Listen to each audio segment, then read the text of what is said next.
I suck. Yeah, that's the thought I had today.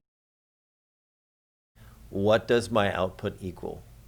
That is the thought I had this morning. I wanted to share it with you. I'm not playing bass right now, but I had a thought this morning because I was checking my YouTube channel and I was looking at the amount of subscribers I had. And then I was getting in the shower, I was going to start my day, and it hit me. The thought came over me. And the thought was just that. What does my output equal? I've done 3 videos this month. 3.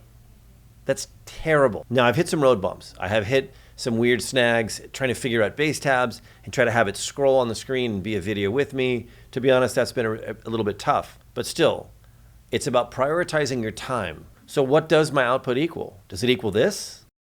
I mean, we can dream, right? Does it equal this? How about this? Does my output equal this or this or that?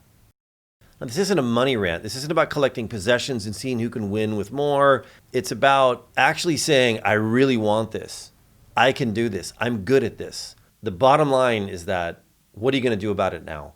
So how are we going to fix it? Is there a way to fix it? Is there a way to change, actually make change and do better? I think there is. And there's 5 things that I think I can do or we could do to affect real change in our lives and start living different and start having our output match our expectations. Number 1, realize that your output will equal your success. Look, we have to relax. You got to blow off steam and sit on the couch and crush some Ben and Jerry's and watch some Netflix. But I'm talking about the moments you know you're procrastinating.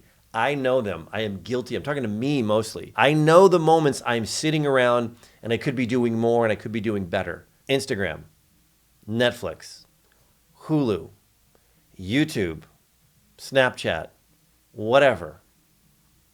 Are you on them? Do you scroll endlessly? Do you find yourself going, what have I done the last hour or two? But only you can answer that, how you're spending your time. Number 2, stop checking on your success more than the work you put in. Now this is tough. I'm not sure if you are on YouTube and making videos, but I'll check the subscriber count. I'll keep refreshing it. Too often it's too embarrassing to say how much. But then I'll realize, like, what am I doing? That was kind of the main thing that got me thinking, is that why am I thinking that this is going to change when I'm not putting in the work? It was an embarrassing thought. But is there something like that for you, that you can be hoping and dreaming that your life's going to change, but you know you're not putting in the amount of work it's going to take to do it? It's actually it's a shameful thing to admit. What this means is you're hoping for success without putting in the amount of work it's probably going to take to get it done. Maybe it's your Instagram. Do you want to have a bigger Instagram following? Do you keep refreshing and do you keep wondering how many followers you have? Is it about, how do I get more followers? Well, what about the work? Forget about your followers. Just what can you do that's unique to yourself, that you can help share to somebody, that somebody might find useful? Because the way to reach people and get more followers is actually just trying to help others. Number 3, stop focusing on how great your videos look and sound and only worry about helping others. And this applies if you're making videos for YouTube specifically or making videos for any platform or anything. Now, it's cool for the videos to look good and sound good. I mean, it's good to have good sound and good video. But you can get caught up in it. And I love cameras and I love tech and I want the best stuff. And then that's just a rabbit hole you can go down. If you focus on helping others, if you just only focus on that, the sky's the limit. It really is. The founder of CD Baby, Derek Sivers, wrote a book that I read. He had a great quote in it. He said, having no money is an advantage. I've never heard anybody say that. I'm like, really? He said, having no money is an advantage because you don't need money to help people. And that cuts to the core of this point. It's that do not worry about how good it looks. Just if you're being authentic, it's going to work and people are going to watch you and you're going to grow your following. Then you can worry about how great it looks and all that kind of stuff. But it can get you sidetracked. So watch worrying about how great everything looks and sounds and just get to work helping others. The 4th tip that I think we can do better at is you can't do it alone.